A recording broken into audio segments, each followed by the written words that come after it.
राहुल गांधी को लेकर है। राहुल गांधी को बड़ा झटका लगा है। बता दें कि मानहानि केस में 2 साल जेल की सजा के खिलाफ राहुल गांधी की याचिका सूरत कोर्ट ने खारिज कर दी। राहुल गांधी अब हाई कोर्ट में अपील करेंगे। इस मामले पर सूरत की सेशन कोर्ट में 13 अप्रैल को सुनवाई की गई थी। दोनों पक्षों की दलील सुनने के बाद अदालत ने ये फैसला सुरक्षित रख लिया था। उसके बाद सेशन कोर्ट जज आरपी मोगरा कोर्ट रूम में आए और याचिका पर फैसला सुनाते हुए केवल एक शब्द कहा, डिसमिस, यानी कि खारिज। ये केस 2019 में बेंगलुरु में चुनावी रैली के दौरान दिए गए राहुल के बयान से जुड़ा है। राहुल ने रैली में कहा था कि हर चोर का सरनेम मोदी क्यों होता है।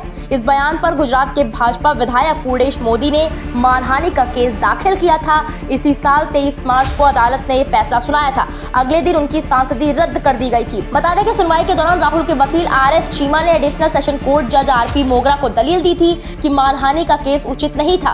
केस में अधिकतम सजा की भी जरूरत नहीं थी। उन्होंने कहा था, सत्ता एक अपवाद है, लेकिन कोर्ट को सजा के परिणामों पर विचार करना चाहिए कि क्या दोषी को ज्यादा नुकसान होगा। ऐसी सजा मिलना अन्याय है। मानहानि का केस करने वाले पूर्णेश मोदी ने कहा था कि राहुल गांधी बार बार मानहानि वाले बयान देने के आदी हो चुके हैं। सूरत कोर्ट से राहुल गांधी ने 3 अपील की थी। पहली मुख्य याचिका निचली अदालत के फैसले को चुनौती दी गई। इस पर 3 मई को अब सुनवाई होगी। दूसरी, सजा पर रोक की मांग की गई। कोर्ट ने इसे स्वीकार करते हुए राहुल को अंतरिम जमानत दे दी थी। कोर्ट ने कहा था कि जमानत इस अर्जी पर फैसला आने तक रहेगी। तीसरी, इसमें दोष सिद्धि यानी कि कन्विक्शन पर स्टे की मांग की गई थी। इस पर कोर्ट ने कहा कि दूसरे पक्ष को सुने बगैर कोई आदेश पारित नहीं किया जा सकता और इसी पर अब सुनवाई हुई है। साथ ही साथ आपको ये भी बता दें कि सजा के बाद 24 मार्च को केरल के वायनाड से सांसद राहुल गांधी की सदस्यता रद्द कर दी गई थी। सजा के ऐलान के कुछ देर बाद ही उन्हें 30 दिन की जमानत दे दी गई थी। लोकसभा हाउसिंग कमेटी ने 27 मार्च को बंगला खाली करने के लिए राहुल को एक नोटिस भेजा था।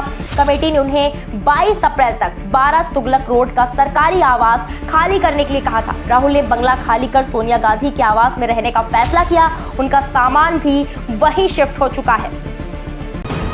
वीके न्यूज, राष्ट्र के नाम।